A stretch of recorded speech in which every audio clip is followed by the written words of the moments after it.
क्या होता है जब आपको बुखार हो जाता है तो आयुर्वेद बोलता है कि आपके जो सारे चैनल्स होते हैं ब्लॉक हो जाते हैं, जिसकी वजह से हीट होती है ना, वो आपके अंदर ही अंदर बॉडी के अंदर घूम रही होती है। तो आपके चैनल्स जो होते हैं ना, स्रोतस बोलते हैं इसको, उसे ब्लॉकेज को खोलता है, जिसकी वजह से हीट होती है ना, वो बाहर निकलती है और आपका बुखार कम होता है।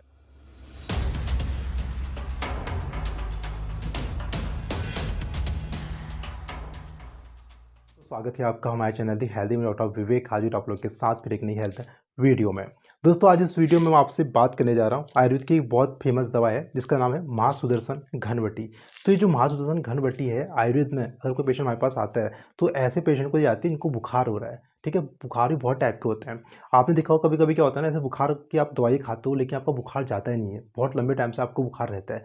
तो ऐसे दवा ऐसे जो कंडीशन में क्या होता है ना, आपकी दवाइयाँ एलोपैथिक दवाइयाँ बहुत सारी काम भी नहीं कर पाती। तो ऐसे में क्या होता है ना, ये दवाइयाँ उसमें बहुत अच्छा काम करती है। तो ये जानते हैं पहले कि यार ये महासुदर्शन घनवटी होती है, इसके अंदर क्या क्या ऐसे इंग्रेडिएंट्स होते हैं। देखो इसके अंदर बहुत सारे इंग्रेडिएंट होते हैं, मैं आपको दो चार के बारे में बताऊंगा।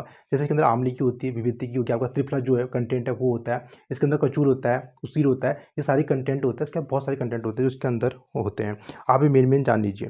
तो सारंगधर ने क्या कहते हैं इससे ना, जो हमारे आचार्य सारंगधर थे, उन्होंने क्या कहते हैं ज्वर के लिए बहुत अच्छी मेडिसिन बताई है। और ये क्या करती है, आपके त्रिदोष को शांत करती है, आपकी बॉडी में ये वात को कम करेगी, पित्त को कम करेगी और कफ को भी कम करती है। तो जब हम ज्वर की बात करते हैं, यानी बुखार जिसे बोलते हैं ना, तो बुखार की जो आयुर्वेद में माना जाता है वो बहुत टाइप के होते हैं।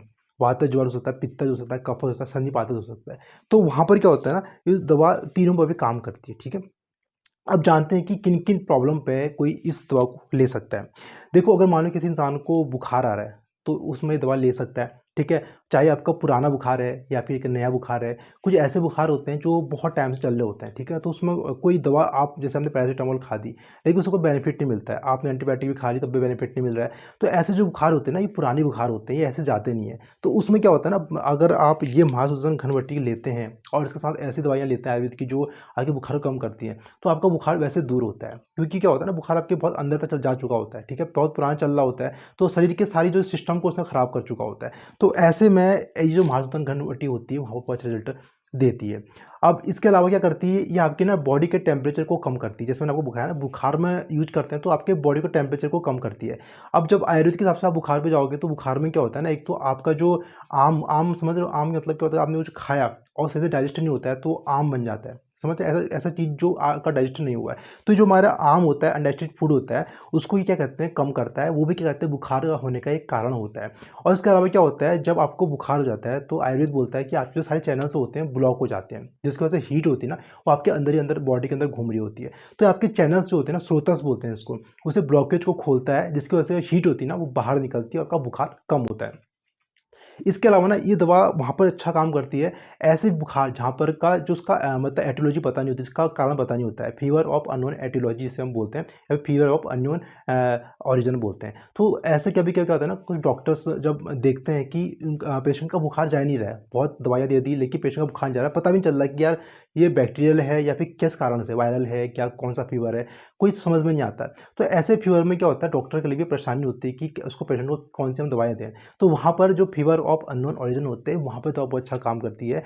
ऐसे बुखार जो होते हैं इस दवा से आपके ठीक होते हैं। इसका दोस्तों क्या करता है, अगर मान लो किसी को टाइफाइड फीवर है, अब लेकिन टाइफाइड फीवर में क्या होता है, आपका बैक्टीरियल इन्फेक्शन होता है।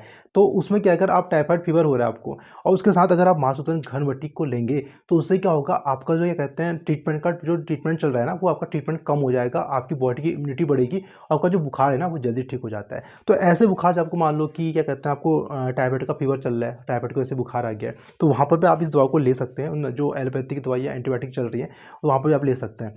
देखो क्या होता है कि आजकल क्या है कि अगर आप आयुर्वेद की दवाइयाँ, लोग कहते हैं काम इसलिए नहीं करते क्योंकि क्या है ना कि इंसान ने अपनी बॉडी को ऐसा बना दिया है कि दवाइयाँ काम इसलिए नहीं कर रही क्योंकि इन्फेक्शन इतना ज़्यादा बढ़ चुका है। समझ रहे हो, वो इंसान का जो क्या कहते हैं आहार विहार है वो ऐसा हो चुका है कि इन्फेक्शन इतना ज़्यादा हो जाता है कि दवाइयाँ काम नहीं कर पाती हैं। तो लेकिन पहले के टाइम में क्या होता था कि इतना बॉडी में कॉम्प्लिकेशन नहीं था। ठीक है, जो पहले के लोग थे, जब आयुर्वेद की दवाइयाँ चलती थी ना तो काम करती थी क्योंकि इंसान का आहार विहार था वो बहुत सही था, जो क्या खा रहा है, कम कम ज़्यादा उस सब पता रहता था। ठीक है, लेकिन आजकल की जो हमारी लाइफ स्टाइल है ना उसकी वजह से क्या होता है कि दवाइयाँ काम नहीं, आयुर्वेद की दवाइयाँ हमारे पर काम नहीं कर रही हैं क्योंकि हमने अपने बॉडी को ऐसा बना दिया है।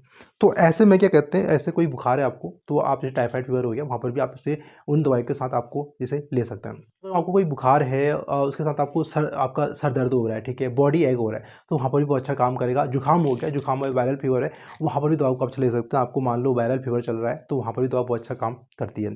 अच्छा, अब जानते हैं इसके क्या साइड इफेक्ट्स हो सकते हैं। देखो, इसके ज़्यादा साइड इफेक्ट्स नहीं होते हैं अगर आपको बस डोज इसकी आपको ध्यान में रखना है, डोज को लेना नहीं है। प्रेग्नेंट लेडीज़ भी ले सकते हैं, जो लैक्टेशन कर रही हैं, ठीक है, इसकी माताएं जो बच्चों को दूध पिला रही है वो भी ले सकते हैं, बच्चों को भी दे सकते हो।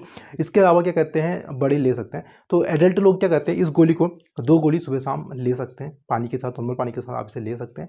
बच्चों को आप 1 गोली सुबह शाम दे सकते हैं या फिर 1 गोली दे सकते हैं, वो एज के हिसाब से दे सकते हैं। और वही इसी प्रकार क्या कहते हैं, जो प्रेग्नेंट लेडीज़ हैं उनमें कम मात्रा में देना है, जो बच्चों को दूध पिला रही हैं उनमें भी आपको थोड़ा सा कम मात्रा में देना है, ठीक है। और कुछ टाइम बाद इसे हम छोड़ देते हैं। उम्मीद करता हूँ वीडियो आपके लिए काफ़ी फायदेमंद रहेगी। वीडियो अच्छी लगी तो वीडियो को लाइक और शेयर जरूर करें।